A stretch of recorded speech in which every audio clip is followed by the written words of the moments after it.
গণহত্যার বিচার আমরা চাই, আমরা কথা বলছি, অথচ এই পুলিশ আমাদের সাথে এটা কোনো কথা? এক শেখ হাসিনারে শাস্তি দেওয়ার জন্য 54 বছরের ইতিহাসে একটা অবৈধ মামলা, একটা শ্রেষ্ঠজনক এই মামলাই নাই। না না, সরকার তো না বিষয়টা তো এই মামলাই নাই। এই মামলার যে ইনগ্রেডিয়েন্টস, সেই ইনগ্রেডিয়েন্টস অনুযায়ী এ মামলা হতেই পারে না।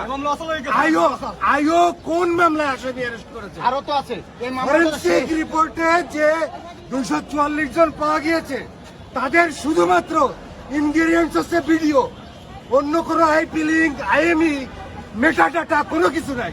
তাহলে হুয়ার যে আসামি, তারা কিভাবে আসামি? আরো তো বিষয় আছে যে এই সরকার উৎখাতের জন্য সেই সরকার কি আছে? মামলাটা হয়েছে তত্ত্বাবধায়ক সরকারের বিপক্ষে। আজকে তত্ত্বাবধায়ক সরকার 18 মাস পর একটা নির্বাচন শেষ করে একটা নির্বাচিত সরকার, তাহলে তো ওই মামলার মূল মেরিট শেষ হয়ে গেছে।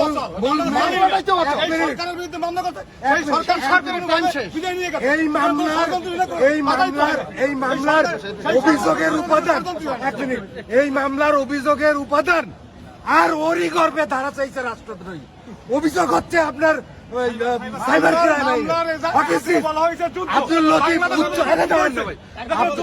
আব্দুল লতিফ উচ্চ আদালতের আব্দুল আজিজ এবং আব্দুল লতিফ ডিএলআর এই মামলা সম্পূর্ণ করা নিষেধ, কোনোভাবে এইটা পারে না।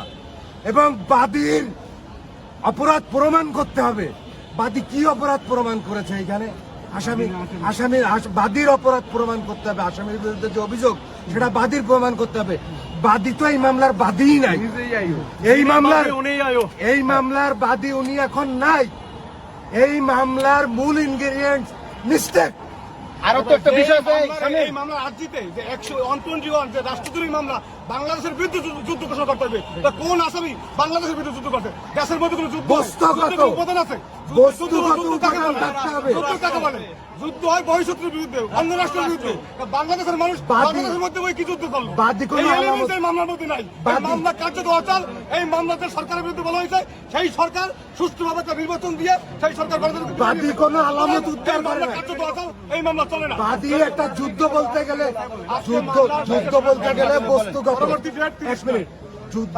গেলে বস্তুগত উপাদান লাগে।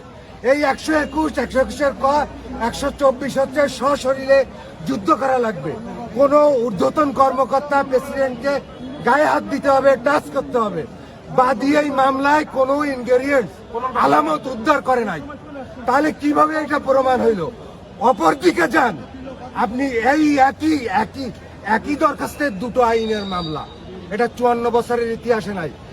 এক জননেত্রী শেখ হাসিনা, যিনি সাংবিধানিকভাবে নাউটিল প্রধানমন্ত্রী, তাকে শাস্তি দেওয়ার জন্য তারা একই দরখাস্তের দুটো মামলার গল্প ছেন্দেছে।